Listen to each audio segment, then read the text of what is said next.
Hello and welcome to the Political Opinions podcast, where every opinion is given equal footing and political tolerance and debate are given their proper attention in a world where both are on the decline. Today's episode will cover different opinions on examinations. Now, I think it's fair to say that very few people actually like exams. We've all been there at one point in our life. We've all suffered through late nights, tired hands, worn out brains and all of the other rubbish that comes with an exam season. Be it your A-levels, GCSEs, university exams and so on, almost everyone has gone through the exam scenario. And if anyone comes across this episode who hasn't done it yet, have fun and good luck. While we may not all like exams, however, some do accept that they are necessary for education. As is common, however, in this podcast, there are those who surprisingly disagree and believe exams are bad and counterproductive. Today we will unpick and compare these opinions. And as a quick side note before we begin, this episode will be more kind of off the cuff and less scripted, so let me know how that works. So to begin with, for those who support examinations, the first idea they may allude to is that pressure is actually a good thing. The amount of work required to do well in an exam, assuming of course you don't cram, which admittedly a lot of people do, but assuming you don't cram, the amount of work required is quite high. You have to do a lot of preparation, revision and the work beforehand to get ready for said exam, and as such the pressure involved will teach you useful skills. Obviously, pressure might be bad in some scenarios, but some believe that the pressure of an exam, the fact that it is very important and it could literally define your future, means that people will be motivated to work harder, and it will teach them useful skills, such as again, time management, work ethic, all these things people value, and as such exams are a good thing in as much as they teach people to be better in terms of the skills again. Then this point on motivation can extend further. Exams motivate students to work hard throughout the year. If there's a prospect of a very daunting exam at the end of your 2-year A-level period, for example, you may be more motivated to work harder throughout the 2 years in order to be better prepared for the exam. And again, given that exams are so important, this motivation is a good thing. And the fact that students work hard is not bad. Now, of course, you don't want people to be working too hard and obviously not having holidays and us becoming essentially zombies who just go to school. But of course, on a different point, working hard just in general is a good thing, and it produces smarter people as a result. Now, perhaps the main cause of motivation, at least I found at school, was competition. You always want to do better than the person sitting next to you, and that one person who is always the smart one of the class. And as such, exams create competition, and this incentivizes everyone to work harder. If everyone is doing a differently assessed piece of coursework, for example, then you can't really compare students. But if everyone's doing the same test, it's quite easy to create competition, and this spirit of competition, so long as again it is healthy and not kind of pressure to do well or you're stupid, for example, although some people may say otherwise, competition can be a good thing. Now, all of this leads into another positive, which is that students are smarter from exams. Exams are an effective means of testing students' knowledge. How well can they produce the information on the spot? And you obviously have to know it in order to be able to kind of snap it out and just have it immediately. If you don't know it properly, you're not going to be able to do this. And as such, exams force individuals to know the content in order to pass. And this means that students again will be more knowledgeable, will have better experiences and wider knowledge, for lack of a better word, when going into the wider world. And this also has a positive impact on education, because teachers will teach students everything on a curriculum in order to pass an exam. If it's a piece of coursework in which you can choose, say, 1 topic out of 10, you merely need to learn a small bit. However, given you don't know what will come up on an exam, people will have to know all of the content, which improves the breadth and the quality of education in terms of students having to know a lot more. Then this question of kind of standardisation, what is good and what is bad. Those supporting exams believe standardisation is a good thing. Standardised exams, to some, are the best means to test individuals because they provide an easy comparison not only between different students, but also between different schools, different classrooms and so on. They make comparison very easy. You can see what's going well, what's going badly, what people are good at and bad at, and as such it makes the whole process far more simple, especially when you're testing millions of students across the United Kingdom or any other country in the world. The fact that you have it standardised makes it far easier, and it also means that, say, for grades for employers, it's far easier, again, to compare different potential employees. And all of this comes down to a question of fairness. And those supporting exams, again, very surprisingly, believe that exams are a fair means of testing because everyone does the same thing. This is a kind of question of, should it be equity or equality? And equity is kind of fairness, but to some people equity and equality are one and the same, and everyone doing the same exam is fair. People need to rise to the challenge and do well in exams. There shouldn't be alternative means, and as such, to some people, exams are only a positive. Now, for those who oppose exams, first we'll come back to this point of pressure. Some people believe that exam pressure is detrimental to students' mental health, and this can have wider negative implications. For example, depression and worse stuff that I don't really want to get onto because I don't want YouTube to suppress my already admittedly low viewpoint, but we're working on it, so let's ignore that fact. So yeah, pressure is bad to some people, in as much as exams have too much pressure. If work is spread out over a longer period of time, then as such, some believe it is more fair for students. They will be able to work properly, and some people simply don't do well under pressure, and it's unfair to force people into that scenario. Now, this point on motivation again can be negative.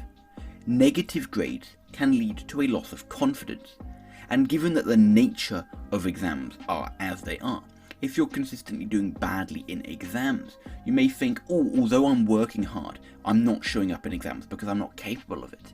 And this could harm your motivation. You may feel a loss or a lack of incentive to work, knowing that exams are just not your thing, and no matter how hard you work, some people will just never do well. Then on this point of competition, some people believe it's the wrong approach. While, for example, again, this kind of motivation to beat the smartest kid in the room might to some be a good idea, to others it can be bad for the person who does worst in the room. Everyone always asks, what did you get, what did you get, what did you get? And as such, a lot of people may feel shame, they may feel a lack of confidence if they've done badly in an exam, and they may feel lesser just because, again, they are not suited to the exam scenario. Every student works differently, and competition does not always help. Then on this point of knowledge, some believe that exams do not properly test someone's knowledge. A few hours is simply not enough to truly test knowledge and understanding of all the content. How often do you find, I found this for geography GCSE, if you're ever doing it or you've done it, let me know, but you learn 500 different case studies and in the end you only need 2 or 3. And as such, it's potluck. If it's say chemistry and you're really good on one topic and really bad on another, and the other topic is more prominently featured, you might be screwed over a little bit, and as such exams are not the right way to go about it. And then on this wider point on education, some believe that exams lead to students being taught to pass a test and nothing more. This is detrimental to the overall quality of education. Teachers aren't teaching you all of the content on a course, like those supporting exams might argue. Instead, they're teaching you the knowledge you need, and more importantly, they're teaching you exam structure, and essay structure if you're doing an essay subject, which isn't particularly useful. All of the structures I learned personally at A-level for history and politics, for example, are not that useful in the real world, because they are more designed to do well in an exam, and not designed to improve knowledge and wider understanding. Then on this point of standardisation, a one-size-fits-all approach is not the right one to take to some people. Again, this is a wider point, but some students simply aren't suited to exams. They may do far better in coursework or wider periods of assessment, and in the pressure of 2 or 3 hours, they may just simply not be as good. Now, admittedly, some would argue that, say, for work ethic, if people can work hard throughout the year, they deserve to do better. But some people find it harder, and it's unfair to punish them because the system is not suited for them. And then this obviously fits into this point of fairness. Exams are simply unfair because they benefit certain students over others. Those better suited to exams will have better life prospects as a result, especially on the immense weight we put on university degrees and just qualifications in general in today's world. Those better suited to exams get better grades, go to better university, and as such they are set up for life in a way that may be unfair, simply because someone again is not as good at doing an exam. If we come now to these kind of general points of contention or comparison, if we're being more positive essentially. The first point is of course on pressure. And we have two competing viewpoints. One, that pressure is good because it motivates people, it pushes them to work hard and teaches them skills. Those, however, who disagree would say that pressure is detrimental to mental health.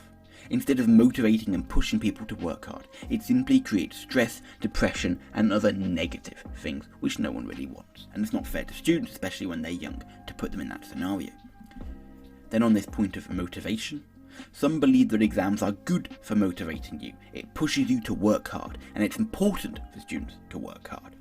However, those disagreeing would say that exams can lead to a loss of motivation, especially if you're not the one suited towards it. Negative grades can be harmful to your motivation to work. Now, admittedly, some people may push themselves to work harder if they do badly, but if again you're not suited to exams, the motivation is a particularly important point. Then on this question of, is competition good or bad? Well, those supporting exams would say that this competition is good. It incentivizes you to work harder. We all want to be the best, or just to beat our smug friend who normally does better than us. And as such, people will do better with the competition. However, those disagreeing would say that competition is the wrong approach. School shouldn't be about who's doing better. It should be about you focusing on yourself and saying, I'm doing the best I can, and I shouldn't constantly be compared to everyone else. Students work differently. Competition does not always help. Then on this question of knowledge, those supporting exams believe that exams are an effective means of testing students' knowledge.